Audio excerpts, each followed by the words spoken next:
Irmãos, hoje nós estaremos iniciando uma nova série de exposições bíblicas, intitulada Ouvindo a Voz do Espírito.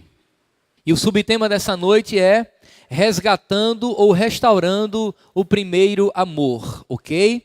É uma série de exposições que estarão baseadas no livro do Apocalipse, em uma série de 7. Hoje é a primeira, e nós estaremos abordando justamente as 7 cartas que o Senhor Jesus envia para as igrejas da Ásia Menor.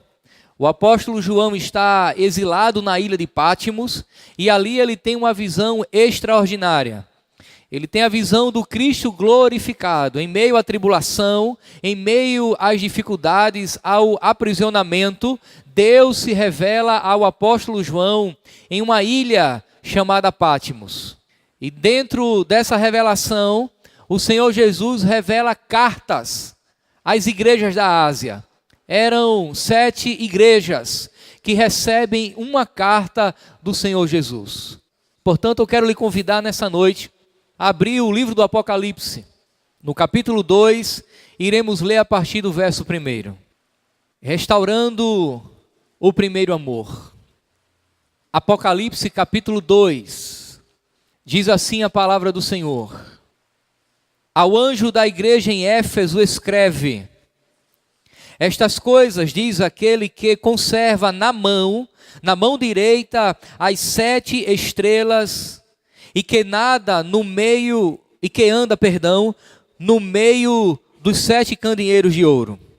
Conheço as tuas obras, tanto o teu labor como a tua perseverança, e que não podes suportar homens maus, e que pusestes à prova os que a si mesmos se declaram apóstolos e não são, e os achaste mentirosos, e tens perseverança e suportaste provas por causa do meu nome, e não te deixaste esmorecer.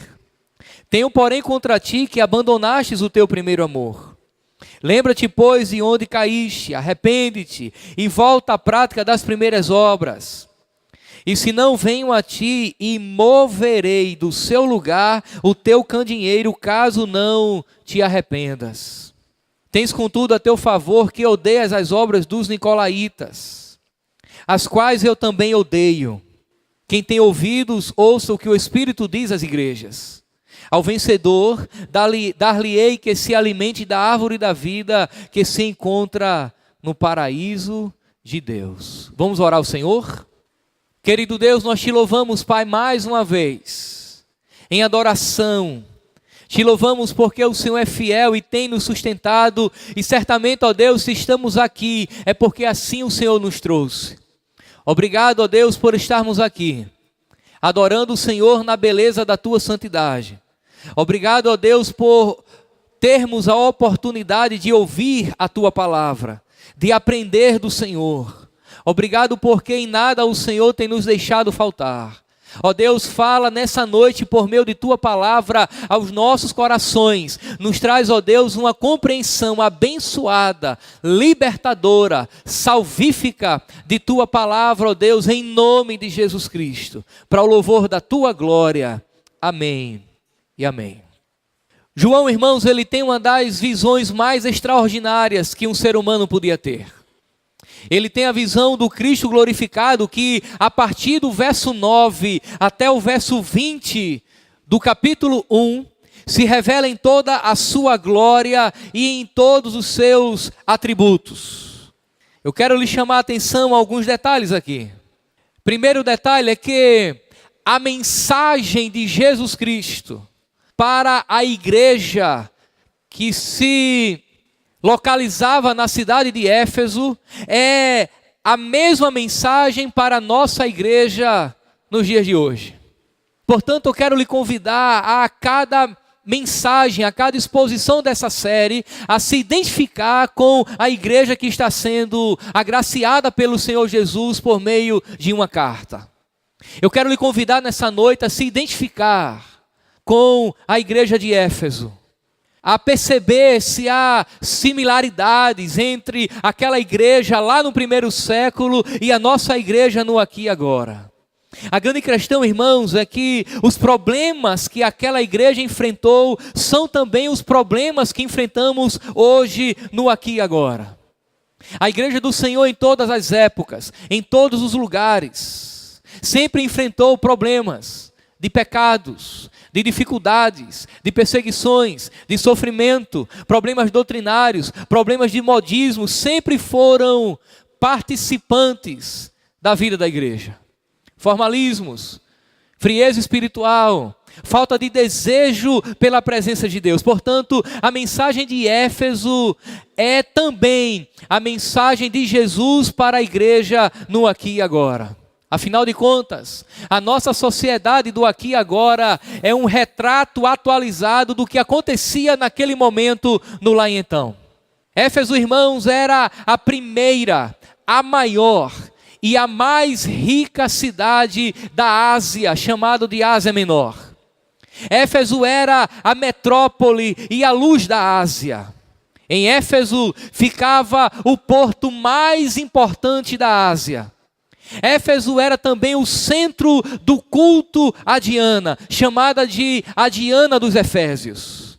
Éfeso era, irmãos, um centro importante da religião pagã, bem como do culto ao imperador. Era uma cidade religiosa. Era uma cidade que era mergulhada no misticismo. As pessoas vinham para Éfeso de todas as partes do mundo comprar amuletos e apetrechos mágicos, que acreditavam eles que tinham poderes de abençoar. Era em Éfeso também que havia um centro à imoralidade. No templo, a Diana dos Efésios, haviam centenas de prostitutas cultuais. Eram mulheres que estavam à disposição dos homens e ali eles faziam práticas sexuais na intenção de agradar a grande deusa, a Diana dos Efésios. A igreja de Éfeso, irmãos, foi agraciada por Deus e foi pastoreada por grandes homens. Paulo, Apolo, Timóteo e por fim o apóstolo João foram um dos que pastorearam aquela igreja. Houve naquela igreja, irmãos, ricos sinais de avivamento. As pessoas, ao ouvirem o evangelho, vinham publicamente denunciando e se arrependendo do seu pecado, das suas obras pecaminosas. As pessoas convertidas do ocultismo queimavam em praça pública os livros de magia. O evangelho espalhou-se por toda a Ásia a partir do testemunho daquela igreja. Mas, passado o tempo, Éfeso tornou-se uma igreja que abandonou o primeiro amor, abandonou a sua paixão por Deus. E daí, irmãos, nós entendemos que não basta apenas começar bem. Nós temos que continuar bem e concluirmos bem. Não basta uma igreja começar fervorosa, bem estruturada, fiel a Deus, amante de Deus, apaixonada por Deus. Ela tem que continuar fervorosa, apaixonada, piedosa, amante de Deus, apaixonada por Deus. Muitos de nós, irmãos, começamos bem, mas terminamos mal. Muitas igrejas são fundadas sobre o fundamento firme e sólido da doutrina bíblica, do amor a Deus, por homens e mulheres piedosos que têm o seu coração em Deus e na obra de Deus, mas passado o tempo há um distanciamento de tudo aquilo que foi iniciado. Não basta começar bem. Muitos de nós começamos bem, confessamos a nossa fé em Jesus, declaramos o nosso amor em Jesus, pregamos o evangelho por amor a Cristo, amamos os irmãos por amor a Cristo, mas logo passa-se o ano, os tempos, e nós entramos em um ostracismo, em uma apatia espiritual terrível. Abandonamos o primeiro amor. Já não há mais a luz na mente, nem um ardor no coração, a fim de servir a Deus com todo o seu fulgor. Era esse o problema da igreja de Éfeso. Eles começaram bem, mas terminaram mal. E aí, irmãos, Jesus, preocupado com a sua igreja, manda através do apóstolo João uma carta. E nessa carta há alguns elementos que eu quero trazer para nós nessa noite. Mas eu quero lhe chamar a atenção àquele que escreve a carta e está no verso 1 do capítulo 2. Ao anjo da igreja de Éfeso, ou em Éfeso, escreve: estas coisas diz aquele que conserva na mão direita as 7 estrelas e que anda no meio dos candeeiros de ouro. No contexto do capítulo 2, é o capítulo 1, contexto remoto, aquilo que antecede o texto que lemos. Os versos 12 e 13 e também o verso 20 diz o que significa as 7 estrelas e também os 7 candeeiros de ouro. As 7 estrelas são os anjos da igreja, que não são seres angelicais espirituais, como pensam alguns. Eu entendo, irmãos, que os anjos da igreja são os pastores, mas não só os pastores, a liderança espiritual da igreja. Portanto, Jesus está escrevendo uma carta à liderança espiritual da igreja, uma vez que eles são os detentores da prerrogativa, da responsabilidade de transmitir à igreja a mensagem que vem de Deus. Mas ele se identifica também como aquele que anda em meio aos candeeiros. E o capítulo 1 diz que os candeeiros são as 7 igrejas. Portanto, irmãos, quem está escrevendo a igreja de Éfeso, quem está mandando a igreja de Éfeso, é aquele que tem a liderança da igreja na mão. Mas não apenas isso. É aquele que anda na igreja. A ideia aqui, irmãos, não é um simples passeio na igreja. É aquele que cuida, é aquele que supervisiona, é aquele que perscruta o coração da igreja. É aquele que sabe das necessidades. É aquele que conhece o oculto e o escondido. E o andar aqui, irmãos, na igreja não é apenas para abençoar. Há um tom de disciplina também na carta, uma vez que o verso 4 diz: tenho, porém, contra ti. Eu quero dizer que a liderança dessa igreja está nas mãos do Senhor. Os líderes de ministério, os pastores, os seminaristas, os diáconos, todos nós estamos nas mãos do Senhor. Mas eu quero dizer também que a igreja está nas mãos do Senhor.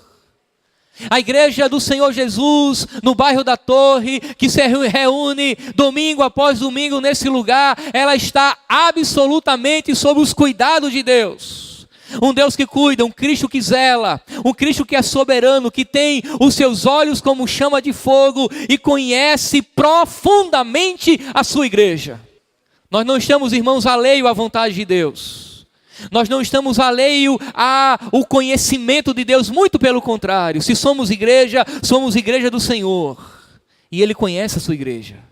Jesus nessa carta, Ele inicia tecendo um elogio à igreja de Éfeso.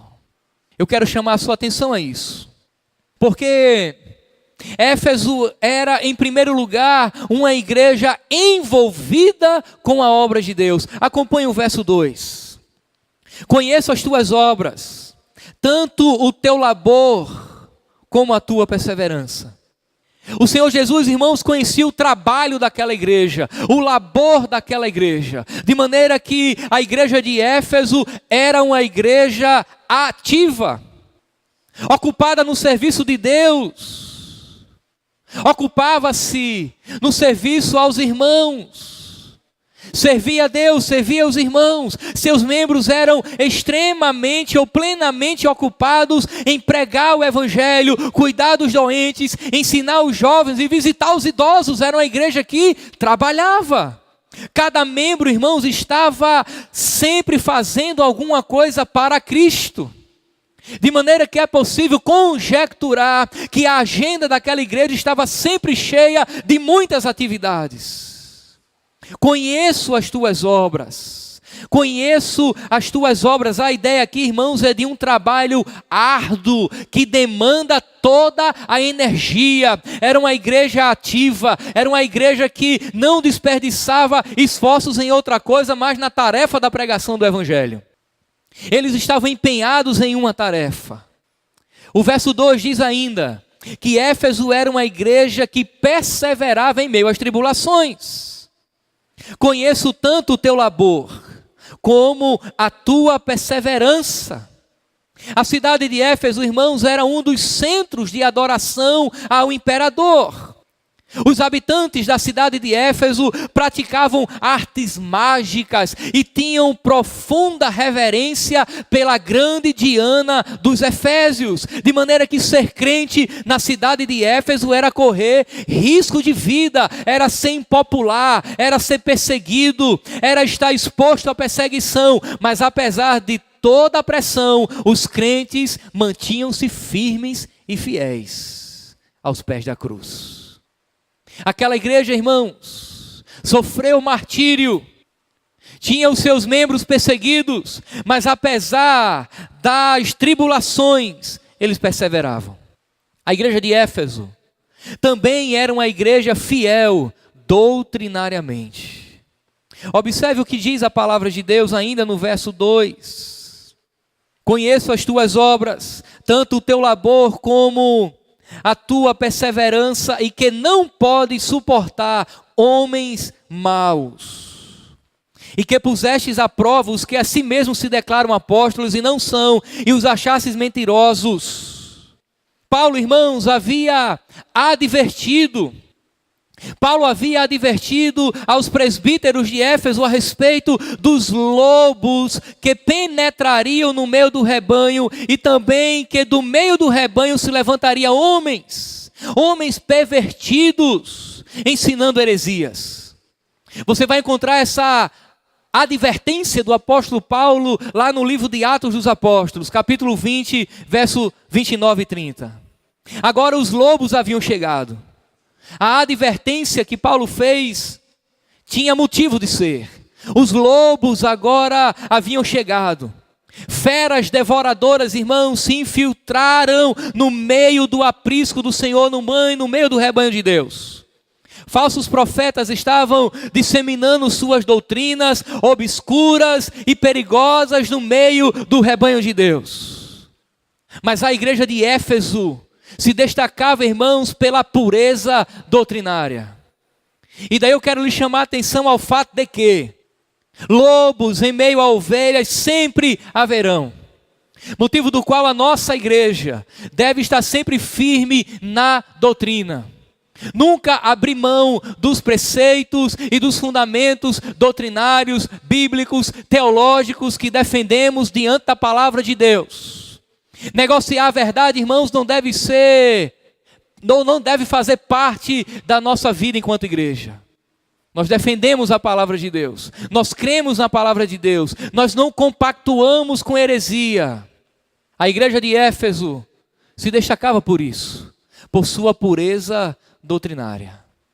Havia alguns chamados no texto de nicolaítas. Os nicolaítas estavam propagando doutrinas nocivas, especialmente sua condescendência à imoralidade. Eles ensinavam, por exemplo, que o sexo antes e fora do casamento não era pecado. Eles ensinavam que os crentes não deveriam viver uma vida diferente do mundo. Eles queriam gozar do melhor do mundo e do melhor da igreja. Aqueles indivíduos que queriam desfrutar do mundo e da igreja, acender uma vela para Deus e outra para o diabo, eles não aceitaram os nicolaítas. Os crentes de Éfeso não se separaram apenas, irmãos, das falsas doutrinas, mas também das falsas obras. O verdadeiro amor, irmãos, não comunga com o erro nem com o mal. No entanto, as coisas não permaneceram assim para sempre.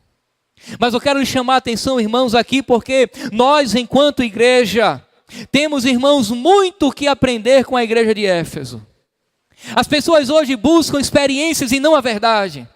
Elas não querem pensar, elas querem sentir, ter emoções, vibrações ou sei lá o que. Elas não querem a doutrina, elas querem as novidades, as revelações, os sonhos, as visões. Elas não querem estudar a palavra, elas querem escutar um testemunho do tipo eletrizante que possa arrebatar o seu fôlego. Elas não querem o evangelho da cruz, elas não querem o evangelho de Jesus Cristo, mas buscam o evangelho dos milagres.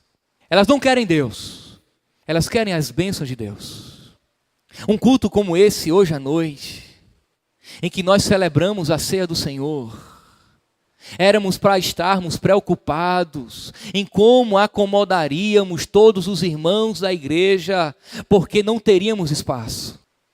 Um culto como esse, em que a igreja é chamada à adoração, a celebrar aquilo que Deus fez por nós no passado, éramos para estarmos preocupados em como acomodaríamos as pessoas, porque absolutamente não faltou ninguém. Nós temos que nos preocupar, irmãos, com aquilo que é essencial, com aquilo que de fato é ser igreja. E Deus chamou uma igreja para si com um fim: adorá-lo e revelar-se através dela.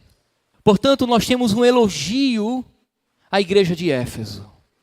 E daí eu quero chamar a sua atenção: se Jesus agora olhasse do alto para a igreja, a nossa igreja no aqui e agora, será que receberíamos dele o mesmo elogio? Conheço as tuas obras, o teu labor, a tua perseverança, você não compactua com o pecado, vocês têm permanecido, vocês estão firmes na doutrina, rejeita os falsos profetas. Quais seriam as impressões, aquilo que Cristo falaria a nosso respeito? Mas Cristo aqui não faz apenas elogio, isso é o que mais preocupa. Em seguida, irmãos, ele traz uma grave acusação, e eu quero lhe chamar a atenção ao verso 4. Tenho, porém, contra ti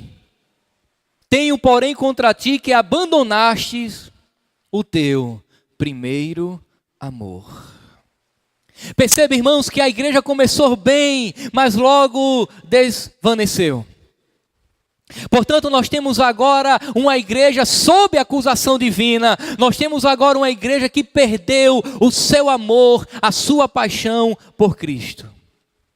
Eles deixaram, irmãos, as alturas iniciais de sua devoção e desceram às planícies da mediocridade. Seus corações perderam o calor da paixão e estavam frios. Você sabia que uma esposa pode ser fiel ao seu marido sem amá-lo com devoção? É possível que uma esposa permaneça casada com o mesmo homem até a morte, sem necessariamente amá-lo com devoção, com fervor na alma. Ela pode ser fiel por dever e não por amor. Era o que estava acontecendo nessa relação entre Cristo e a igreja. A igreja estava sendo fiel a Deus por dever, por obrigação, por protocolo, por formalismo, mas não por amor, não por paixão, não por piedade, não porque amava a Cristo. Simplesmente se acostumaram a fazer aquilo sempre do mesmo jeito. Quero chamar a sua atenção ao fato de que Deus, muitas vezes, no passado, comparou, por exemplo, Israel à sua noiva e ele mesmo, o seu noivo, ao seu esposo. Deus fixou nela, em Israel, a sua noiva, o seu amor. E quando ela estava em tempos de amores, ele a tomou como sua. Ele lhe fizera juramento e entrou em aliança com ela, com a sua noiva Israel. Mas ela começou a flertar com outros amantes, os deuses cananeus. E Deus passa a tratar a partir desse momento Israel como uma adúltera, como uma prostituta. Israel, irmão, se tornou infiel e abandonou o verdadeiro amor, o seu primeiro amor, o seu verdadeiro marido. Deus então, como noivo apaixonado, diz: lembro-me de ti, da tua afeição quando eras jovem, e do teu amor quando noiva, e de como me seguias no deserto, numa terra que não semeaste. Jeremias capítulo 2, verso 2. Mas agora, irmãos, o noivo celestial vê que o amor da sua noiva está esfriando, agora não mais em relação a Israel, mas em relação à igreja. Aquela primeira sensação de êxtase, de arrebatamento, de paixão, de amor, de fervor diante de Deus tinha passado. Sua antiga devoção a Cristo havia esfriado. A igreja havia abandonado o seu primeiro amor. O noivo procura cortejar a sua noiva para voltar ao seu primeiro amor. Quero lhe trazer à memória o profeta Oséias. O profeta Oséias, irmãos, é um retrato de Cristo nesse ardente desejo. Eis que eu atrairei e levarei para o deserto e lhe falarei ao coração, desposar-te-ei comigo para sempre. É Deus através do profeta dizendo para a nação de Israel: eu vou lhe atrair para o deserto, eu vou lhe desposar novamente, eu vou lhe cortejar. E agora Cristo está cortejando a sua igreja, a sua noiva, dizendo: eu tenho contra ti, abandonaste o primeiro amor. O amante divino, irmãos, ainda se entristece quando o seu amor não é correspondido e suspira por nossa adoração contínua, profunda e amadurecida. O amor, portanto, é a primeira marca de uma igreja verdadeira e viva. Aprenda isso. A vida cristã é essencialmente uma relação de amor com Cristo. Se não amarmos a Cristo, necessariamente teremos dificuldade de ser igreja. E sem esse amor, a obra da igreja é morta. A primeira geração da igreja era marcada pelo amor. Cerca de 30 anos se passaram desde a fundação daquela igreja em Éfeso. Uma nova geração despertou na igreja de Éfeso, a qual perdeu o fogo da sua primeira devoção. Eles continuavam trabalhando, mas sem amor. Continuavam enfrentando as perseguições, mas sem amor. Continuavam firmes na doutrina, mas sem amor. E daí, irmãos, sem amor o trabalho se torna fadonho. Sem amor o sofrimento é estoicismo. Sem amor a ortodoxia é morta. O amor, irmãos, é maior do que o conhecimento, do que a fé e do que a esperança. Diz Paulo quando escreve a sua carta ao 1 Coríntios. Eu quero chamar a sua atenção um detalhe. Você está nessa igreja e se dispõe a pregar o evangelho. Se não houver amor e paixão por Cristo, ele não recebe. Você está nesta igreja e se propõe a louvar a Deus. Se não for por amor a Cristo, ele não recebe. Você está nessa igreja e traz o seu dízimo, traz a sua oferta, traz a sua colaboração. Se não for por amor a Cristo, ele não recebe. Entra no caixa da igreja, é contabilizado, nós vamos usar o seu dinheiro, mas Deus não recebe como louvor e adoração a ele. Você está nessa igreja, participa de qualquer um outro ministério, seja ele qual for, a serenato, o infantil, uma ação missionária ou qualquer um outro empreendimento espiritual da igreja. Se você não fizer por amor a Deus, ele não recebe. Por isso que Jesus está exortando a igreja a retornar ao primeiro amor. Porque, irmão, se o nosso trabalho a Deus não for por amor, se torna um peso, um jugo. Você não vai suportar por muito tempo, vai abandonar, vai ter inúmeros problemas de relacionamento, vai jogar a culpa nos outros, vai desaparecer da igreja e todo mundo está errado e você está dizendo a todo mundo que é porque você teve dificuldades inúmeras diversas, quando na realidade faltou amor no seu coração e paixão por Deus. A acusação, irmãos, era muito séria. Mas agora Jesus oferece uma chance, a chance, irmãos, de um novo começo. Observe o verso 5 agora. A igreja recebe a ordem para lembrar-se da sua condição anterior. Verso 5. Lembra-te, pois, de onde caíste, arrepende-te e volta às práticas das primeiras obras, e se não, venho a ti e removerei do seu lugar o teu candeeiro, caso não te arrependas. Jesus agora, irmão, está dando à igreja de Éfeso a chance de um novo começo. Jesus foi enfático à igreja. Lembra-te de onde caístes. E a palavra, irmãos, de Jesus para a igreja naquele período, no primeiro século, é também a palavra de Deus para nós hoje, no aqui e agora. Lembra-te, pois, de onde caíste ou onde caístes. A igreja, irmãos, tem que parar para refletir. A igreja tem que parar um momento e dizer: onde foi que nós erramos? E quando Cristo traz essa palavra à igreja, Ele está nos dando uma oportunidade de refletir, de meditar, de pensar em tudo aquilo que aconteceu e reparar os nossos erros e continuar daqui para frente. Agora vai ser assim. Lembra-te, pois, de onde caístes. O passado precisa novamente tornar-se um presente vivo. Precisamos, irmão, nos perguntar: para onde precisamos retornar? Precisamos nos lembrar onde caímos.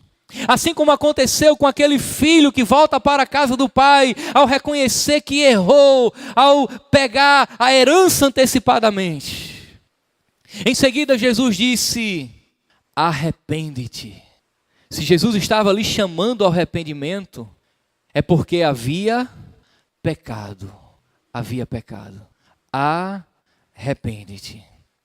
Arrependimento, irmãos, não é emoção, é uma decisão. Arrependimento não é sentir alguma coisa. É compreender o ideal de Deus para as nossas vidas. Dar uma meia volta, voltar a pegar o caminho certo, o caminho reto. E decidir mudar. É atitude. Não precisa existir choro, basta a decisão. É atitude. Assim como aquele filho que retornou quando lembrou da casa do pai, mas voltou para a casa do pai. Uma atitude. Não simplesmente um sentimento. Não simplesmente uma lembrança. Não simplesmente um arrepio, mas uma atitude de voltar para Deus em devoção, em piedade, em arrependimento, reconhecendo que estava errado. Lembrança, irmãos, sem arrependimento é remorso. E remorso é uma coisa, arrependimento é outra. Quando nós fazemos um mal feito e lembramos com remorso na mente, o remorso revelará apenas uma autoproteção. Eu vou compartilhar o que eu fiz, mas o desejo não é agradar a Deus, mas é zelar pela minha própria autoimagem. Arrependimento é outra história. O arrependimento não tem nenhum mas. O arrependimento é ser propício a mim, pecador. Eu errei, estou arrependido, eu quero voltar ao primeiro amor. É justamente essa diferença que há entre Judas e Pedro. Judas traiu Jesus. Pedro negou Jesus 3 vezes, mas havia no coração de Judas um profundo remorso, mas havia no coração de Pedro um profundo arrependimento. Um permaneceu, o outro não. Lembra-te, pois, de onde caístes. Arrepende-te. A igreja, irmãos, recebe, portanto, de Deus a ordem expressa de arrepender-se do seu pecado. Amados irmãos, a igreja recebe uma ordem para arrependimento. Isso não é apenas uma mudança passageira, não é apenas uma tristeza sentida pelo erro. Arrependimento difere de remorso. Arrependimento significa mudar de direção. Precisamos, irmãos, mudar a nossa mente. Precisamos mudar os nossos sentimentos. Precisamos mudar a nossa vida. Você já leu a Bíblia perguntando: Deus, onde eu preciso mudar? Olha só os meus pensamentos. Olha só os meus sentimentos. Olha só as minhas ações. Onde eu preciso mudar? Os efeitos, irmãos, desse sermão só serão evidenciados em sua vida se você decidir viver o que você está ouvindo. Aquilo que Tiago disse: não sejamos apenas ouvintes, mas praticantes da palavra. A igreja recebe a ordem clara de voltar às práticas ou à prática das primeiras obras. É o que diz o verso 5. Arrepende-te e volta à prática das primeiras obras. A igreja tinha, irmãos, que recuperar o que havia perdido. Ela tinha que praticar as obras que havia praticado no início, naqueles primeiros anos da fé. Os jovens cristãos, os novos membros da igreja deveriam copiar aqueles que os do passado faziam. Copiar aqueles homens e mulheres piedosas do passado. Olhar para trás e mesmo sem conhecer os irmãos de 10, 15, 20 e 30 anos, dizer: eles eram mais fiéis a Deus. E copiar as obras Aquela igreja tinha que voltar a se apaixonar por Cristo. Ela tinha que viver, trabalhar e enfrentar os perigos por amor a Jesus. Eles haviam abandonado as primeiras obras. Amados irmãos, ninguém, preste atenção, absolutamente ninguém se arrepende de um pecado e continua praticando. Porque aquele que se arrepende do pecado não pratica mais o pecado. Aquela igreja, irmãos, deveria retornar, de maneira que a prova e o fruto do arrependimento era uma vida transformada. Eu não acredito em arrependimento quando não há transformação de vida, porque não é isso que a Bíblia revela. João Batista, quando ele prega nas margens do Jordão, ele diz: arrependei-vos e deis frutos dignos de arrependimento. Quem se arrepende, irmãos, abandona o pecado. E daí eu quero lembrar que é tempo de você voltar para Deus. Você de fato, você que se afastou de Deus, você que está frio na fé, você que deixou de orar, de jejuar, de ler a palavra, amados irmãos, é tempo de recomeçar como Pedro recomeçou. É tempo de voltar para Deus, porque, irmãos, é possível que você esteja na casa do Pai, distante do Pai. É possível que você esteja com a Bíblia na mão, mas distante da palavra. É necessário voltar, dar uma meia volta, arrepender-se. É tempo de recomeçar como os homens do passado recomeçaram, como Pedro recomeçou após ter traído Jesus, após ter negado Jesus 3 vezes, eles começaram de novo, Pedro começou de novo. É tempo de voltar, como aquele jovem voltou para a casa do Pai. É tempo de reconstruir, irmãos, o altar do Senhor que está em ruínas. Como é que está a sua vida com Deus? Você está na casa do Pai, conhece o Pai? Você está com a palavra na mão, mas a palavra está no seu coração? Você tem pecado a Deus e não tem considerado isso grave diante de Deus, mas Ele considera grave e a palavra é: arrepende-te. Você esfriou no primeiro amor? Há uma boa notícia para você nessa noite. Há tempo de voltar. Há tempo de começar de novo. E Deus se agrada, irmãos, de um coração arrependido. Mas há aqui uma advertência solene, que não é menos grave que a anterior. Observe mais uma vez o verso 5. Lembra-te, pois, de onde caíste. Arrepende-te e volta à prática das primeiras obras. E se não, preste atenção, e se não, venho a ti e removerei do seu lugar o teu candeeiro, caso não te arrependas. Falei para os irmãos no início da exposição dessa noite, que os candeeiros aqui são as igrejas. E que o Cristo glorificado caminha entre os candeeiros à medida que tem as 7 estrelas que apontam para a liderança da igreja em suas mãos. Mas os candeeiros são as igrejas. E Jesus está fazendo uma advertência extremamente perigosa. Arrepende-te, senão venho a ti e moverei do seu lugar o teu candeeiro. Aprendamos, irmãos, que nenhuma igreja tem um lugar seguro e permanente nesse mundo. Ela está continuamente sob julgamento. Uma igreja fria não pode representar Cristo no mundo. Uma igreja infiel não pode representar Cristo no mundo.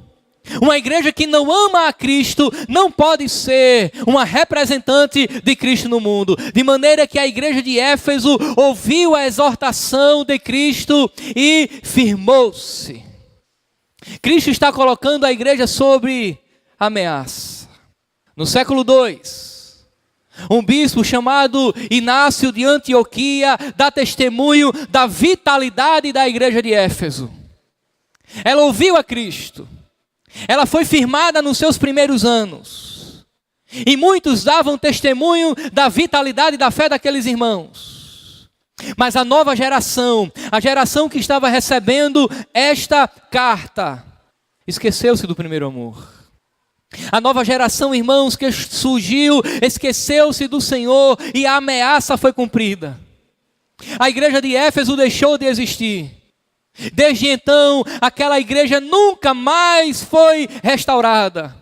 Ela perdeu o tempo da sua visitação, ela perdeu o tempo da sua oportunidade, ela deixou de ser uma testemunha viva de Cristo. Éfeso tornou-se, irmãos, um montão de ruínas e a igreja de Éfeso desapareceu no tempo. E Éfeso ainda está lá. No dia que Deus lhe der condições e oportunidade, visite Éfeso e você vai perceber que a igreja é um montão de escombros. Não há um crente para contar uma história, não há um que faça uma oração. A igreja deixou de existir naquele lugar, porque abandonou o primeiro amor. Você sabe o que vai nos sustentar nesse lugar? O ardor, o amor por Cristo. Quando isso não mais acontecer em nossos corações, quando Cristo já não for mais o centro da nossa adoração, quando toda a nossa força, quando toda a nossa fé não estiver mais centrada em Cristo, quando o culto não for mais cristocêntrico, quando Deus não reinar mais sobre esta igreja, a sentença é: removerei o teu candeeiro do lugar, deixaremos de existir. Amados irmãos, aqui eu quero concluir. Jesus, ele faz uma promessa final. Ele diz lá no verso 7, quem tem ouvidos, ouça o que o Espírito diz às igrejas. Você pode repetir comigo? Quem tem ouvidos, ouça o que o Espírito diz às igrejas. Você pode repetir de novo, mais forte? Quem tem ouvidos, ouça o que o Espírito diz à igreja. Ele faz uma promessa ao vencedor. O vencedor é aquele que permanece até o fim, que suporta todas as tribulações. No texto do Apocalipse, o vencedor é aquele que retorna ao primeiro amor. Cada uma das sete cartas termina com uma promessa ao vencedor. Ou seja, para quem obedece a mensagem que o Espírito de Deus diz à igreja. De todo o coração, irmãos, eu espero que naquele grande dia nos encontremos no rol dos vencedores.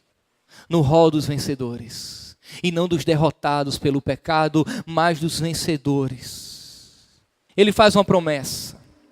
Ao vencedor dar-lhe-ei que se alimente da árvore da vida, que se encontra no paraíso de Deus. Você sabe o que significa isso? Deus está promovendo aos que venceram um retorno ao seu paraíso, a desfrutar da vida eterna, na região celestial, a desfrutar plenamente de Deus e Cristo.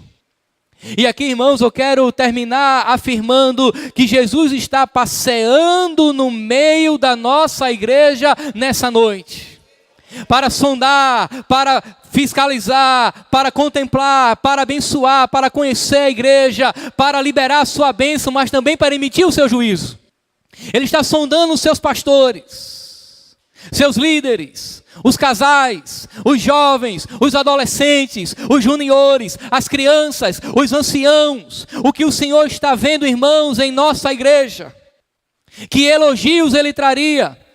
Quais as exortações? Que mudanças precisamos fazer? A palavra de Deus para nós nessa noite é: arrepende-te, volta ao teu primeiro amor. E por fim, quem tem ouvidos, ouça o que o Espírito diz às igrejas.